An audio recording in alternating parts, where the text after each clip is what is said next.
What's going on, YouTube? This is SG1 Sports, and you're watching our college football channel. Week 1 doesn't actually end until tonight. We've still got Clemson versus Duke coming up tonight, but I wanted to go ahead and do a takeaways video. I'll talk about that Clemson-Duke game tomorrow when I do my updated top 25. So again, my thoughts on that game coming up tomorrow. But I wanted to go ahead and talk about the game last night, Florida State LSU, and just give my takeaways from week 1. And again, we do this every week after the week is over. So let's just jump right in. Some big things. You know, you looked at the schedule for week 1 and you're like, this week 1 is not a great week 1. And honestly, especially if you just look at the games on Saturday, this is probably the worst week 1 Saturday that we've had in a long time. All in all, I mean, you had Florida, Utah Thursday, Minnesota, Nebraska Thursday, Louisville versus Georgia Tech Friday. We had the game, of course, last night. Florida State, LSU, and we've got Clemson, Duke. So overall, the week is still, I mean, it's a really good week for week 1, but just the Saturday was not great. Anyways, let's get to it. First takeaway, Florida State is a serious playoff contender. So I wanted to start with this game, of course, last night, the game of the week. And I think there's going to be a little bit of an overreaction here on maybe on both sides, but definitely on the LSU side. If you watch this game, and I even said this at halftime, you know, I felt like LSU's probably the better team at halftime, but Florida State, I thought, you know, this is a legit team. These are two really, really good teams. And in the second half, Florida State just absolutely dominated. You know, they were the deeper team, they were the better team, and they were the mentally tougher team. LSU just kind of quit in this game. Again, if you watch the first half, I think LSU was outgaining them by, I can't remember the number. It was a pretty big number, and they had been stopped there on the goal line. Had at least two fourth and shorts where they didn't get it, and so there was an opportunity there for LSU to actually be up by maybe even 2 scores going into the half. So Florida State really stepped up and made the plays when they had to, and they just broke LSU in the second half. Big plays. Keon Coleman is a difference maker for Florida State.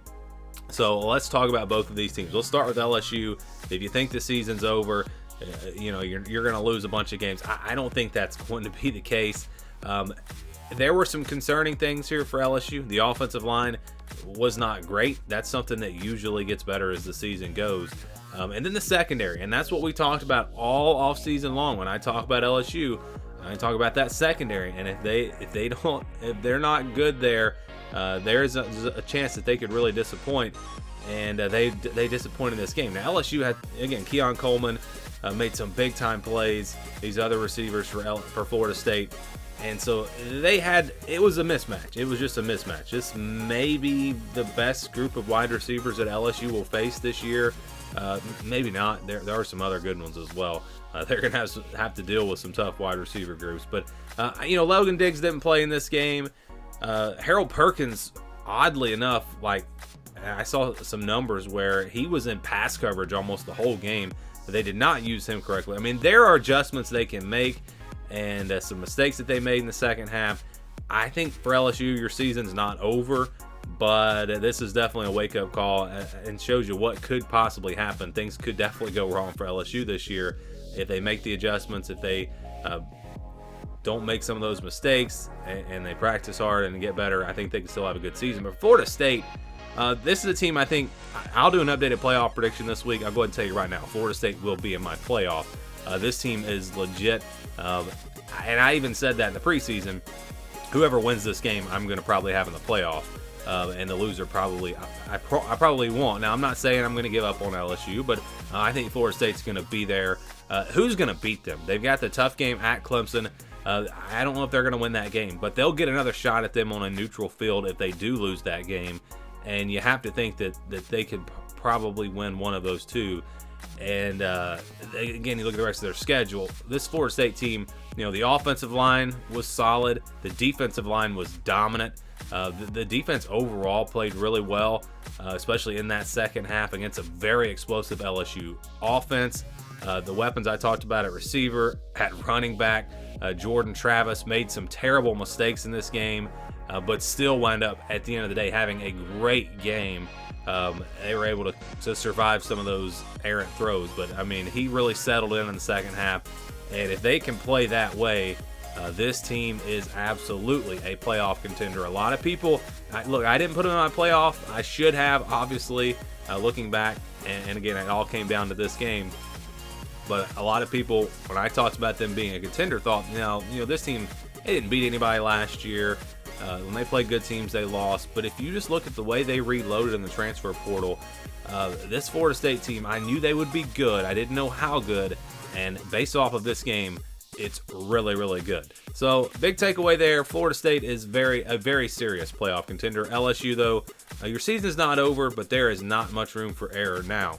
Let's go to number 2. Penn State. I think they will challenge Michigan and Ohio State in the Big Ten East. And if speaking of the Big Ten, make sure you go subscribe to our Big Ten channel if you're a Big Ten football fan. I'll put the card up here on this video. We're trying to get that channel up to 1,000 subscribers, so help us out. And we'll have lots of Big Ten content over there. But anyways, back to the game here. I was really impressed with Penn State. Other than Florida State, Penn State was probably the most impressive team to me in this first week. We knew the defense would be good. We knew the running backs would be good. The offensive line was very solid for them. It was really all about Drew Aller. That's where, that's what it came down to. How good was he going to be? I think he has a chance to be elite. Just watching the ball come out of his hands, the throws that he was making, the timing, the accuracy. He had one bad throw that should have been intercepted, and there were a few throws that maybe weren't right on the money. But overall, for your first start in a big game like this, he has all the tools. I was just blown away. I hadn't really seen him play before this because I didn't really watch the garbage time for Penn State last year. And he looks like one of the best quarterbacks in the country. I know it was one game. Maybe I'm overreacting here. But what did I say in the preseason? I said if he is elite, then Penn State can possibly beat Michigan and or Ohio State. If he's not, if he's just a slight upgrade from Sean Clifford, I didn't really think that they would be able to win either of those games. Now I'm starting to think they might win one or even both of those games, because Michigan didn't look great against East Carolina first game. No Harbaugh, some injuries. Not going to overreact too much to that. Ohio State's offense just did not. They had no rhythm. It just didn't seem to work with either quarterback. I know they easily beat Indiana, and the defense did play great, so give them credit there. But they look vulnerable, and Penn State looks hungry, and this team they have no weakness now. The receivers played great. They have great tight ends. Just tell me, where's the weakness on this Penn State team? There is not one. This team is legit. This team's going to be really good, it looks like. I knew they'd be good. I picked them to go 10-2, but I didn't know if they were quite ready to maybe pass Michigan or Ohio State. Now I feel like they have a legitimate chance to do that. So very impressed with Penn State this week. Probably, again, the second most impressive performance behind Florida State. And maybe the third most impressive performance was Tennessee. Tennessee, I think, has a real shot at Georgia. And I know it was Virginia, and Virginia is one of the worst Power 5 teams, but they're still a Power 5 team. And it was just the way that Tennessee's defense, especially up front, dominated this game. And maybe Virginia is going to be absolutely terrible. We'll have to wait and see. And that's the thing. It's just week 1. We need to see some more games. But now that they've got a defense, if they can play like that, and if they can have success like that, not even to that level, but just close to that, they completely dominated Virginia up front. And on the other side, the offensive line dominated. The run game was there. Just holes, huge holes for these running backs, and they showed their talent. This offense is always I will go ahead and say right now, I believe that Josh Heupel's offense is the best offense, the best scheme in all of college football. And not Lincoln Riley, not Ryan Day, not Lane Kiffin. I think it's Josh Heupel. The way that they're able to both run the ball and throw it, and we saw it last year with Hendon Hooker leading this offense. They were really, really good last year. You could make that argument last year as well. The tempo they play with, they've got it all. Joe Milton has a big arm. We know that. They can stretch the field. They can take their deep shots. He played pretty well in this game. Wasn't perfect, but it was the first game of the season. I saw enough there to think that he can have a really good season. Ran the ball at times when he needed to. Showed his power on the goal line. They've just got so many weapons on offense. And if the defense can play like it played in this game, and maybe I'm overreacting because it's Virginia, but if they can play like that against better competition, Tennessee can be a playoff team. They they have a real shot to beat Georgia. They get them at home. Georgia was not impressive in their first game. New offensive coordinator, new quarterback.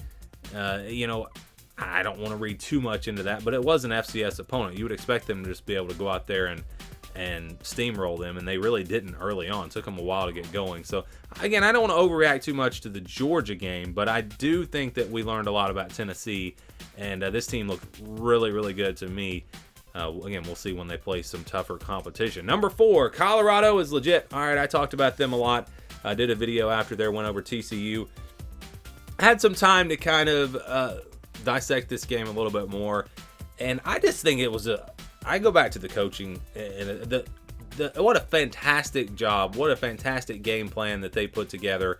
The spread offense was originally invented to take advantage of the space, get the ball to playmakers in space, maybe teams that weren't quite as talented up front or as big, on the line of scrimmage.